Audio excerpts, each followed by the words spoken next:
Good morning guys! Welcome my YouTube channel. Ganito guys, pagising ko sa umaga, ako po ay magre-repack na maliliit na isda. Ganito po yung routine ko.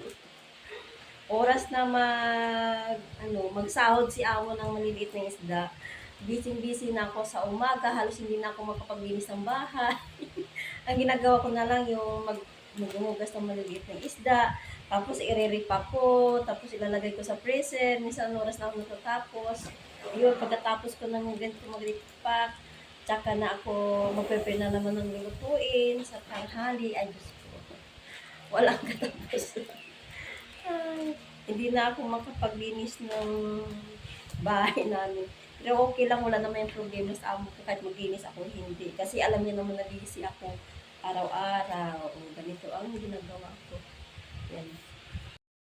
O, ito po ang maliliit na isda. At ito po ay nire-repack ko po ng tagi-1 kilo. Ngayong alaga ko, kagaling lang sa labas, pina-exercise ko siya habang ako ay busy sa pagkikilo ng isda. Ayan, breakfast ko ay kamote, ay coffee, di ba? Ganito po ang ginagawa ko araw-araw, walang katapusan. Walang katapusan na paghihimay-himay ng isda.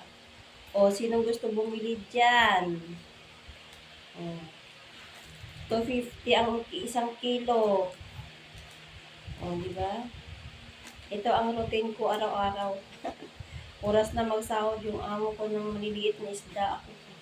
Ako po ay busy. Hindi na makapaglinis ng bahay. Pagkatapos nito, halos magpe-prepare na lang ng lulutuin sa tanghali. O, di ba? So, wala naman po yung problema. Kahit di ako maglilinis sa bahay namin. Alam niyo naman, binibigyan niya kasi ako pag bisibisihan ko yan. Di na ako paglinis ng bahay namin. O, diba? 1 kilo po.